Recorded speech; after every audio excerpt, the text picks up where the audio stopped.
ಎಲ್ಲರಿಗೂ ನಮಸ್ಕಾರ. ಗಣಪನ ಕಥೆಯ 30 ಡೇಸ್ ಚಾಲೆಂಜ್ನ ಡೇ 18ಗೆ ಸ್ವಾಗತ. ಇವತ್ತು ಬೆಳಗ್ಗೆನೇ ಎದ್ದು ಫಸ್ಟ್ ಕಾರ್ಡಿಯೋ ಸೆಷನ್ ಸ್ಟಾರ್ಟ್.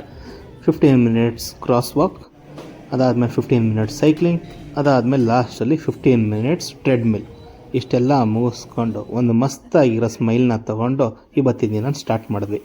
ಮನೆಗೆ ಬಂದು ಒಂದು ಬ್ಲ್ಯಾಕ್ ಕಾಫಿ ಕುಡಿತಾ ಒಂದು ಮಶ್ರೂಮ್ ಮತ್ತು ಸ್ವೀಟ್ ಕಾರ್ನ್ ಸಲಾಡ್ನ ಮಾಡಿಕೊಂಡು 15 ದೋಸೆ ಮಧ್ಯದಲ್ಲಿ ಹಾಕ್ಕೊಂಡು ತಿನ್ಕೊಂಡು ಇವತ್ತಿನ ದಿನದ ಕೆಲಸ ಶುರು ಮಾಡಿದ್ವಿ. ಮಧ್ಯಾಹ್ನ ಒಂದು ಸ್ವಲ್ಪ ಸ್ಪ್ರೌಟ್ಸ್ನ ತಿನ್ಕೊಂಡು ಮತ್ತೆ ಇವತ್ತಿನ ವೆಯ್ಟ್ ಸೆಕ್ಷನ್ಗೆ ಜಿಮ್ಮಿಗೆ ಹೋದ್ವಿ. ಇವತ್ತು back workout. Last time back workout ಮಾಡಿದಾಗ 2 ದಿನ ಬ್ಯಾಕ್ ಕ್ಯಾಚ್ ಆಗಿಬಿಟ್ಟಿತ್ತು. ಅದಕ್ಕೆ ಈ ದಿನ ಸ್ವಲ್ಪ ಸ್ಲೋವಾಗಿ ಮಾಡಿಕೊಂಡು ವರ್ಕೌಟ್ನ ಮುಗಿಸಿದ್ವಿ.